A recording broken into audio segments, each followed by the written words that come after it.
மாவட்டம் சோத்துப்பாறை அணையின் நீர்மட்டம் ஒரே நாளில் 10 அடி உயர்ந்து உள்ளதால் விவசாயிகள் மகிழ்ச்சி அடைந்துள்ளனர். தேனி மாவட்டம் பெரியகுளம் பகுதியில் குடிநீர் ஆதாரமாகவும் பாசனத்திற்கும் உள்ள சோத்துப்பாறை அணை நீர்பிடிப்பு பகுதிகளில் மழை குறைவால் அணைக்கு நீர்வரத்து முற்றிலும் குறைந்து அணையின் நீர்மட்டம் அதன் முழு கொள்ளளவான 126.28 அடியில் 67 அடியாக குறைந்தது. இதனைத் தொடர்ந்து அவ்வப்போது பெய்து வந்த மழையால் அணையின் நீர்மட்டம் படிப்படியாக உயரத் தொடங்கி நேற்று காலை நிலவரப்படி 76 அடியாக உயர்ந்தது. இந்த நிலையில் நேற்று பகல் மற்றும் இரவு நேரத்தில் அணையில் நீர்பிடிப்பு பகுதியில் பெய்த கனமழையால் அணைக்கு நீர்வரத்து அதிகரித்ததால் 76 அடியாக இருந்த அணையின் நீர்மட்டம் 86.42 அடியாக உயர்ந்துள்ளது. இதனால் அணையின் நீர்மட்டம் ஒரே நாளில் 10 அடி உயர்ந்துள்ளது.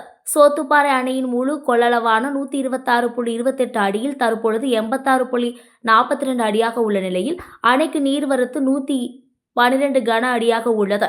அணையில் இருந்த குடிநீருக்காக 3 கன அடி நீர் வெளியேற்றப்பட்டு வருகிறது.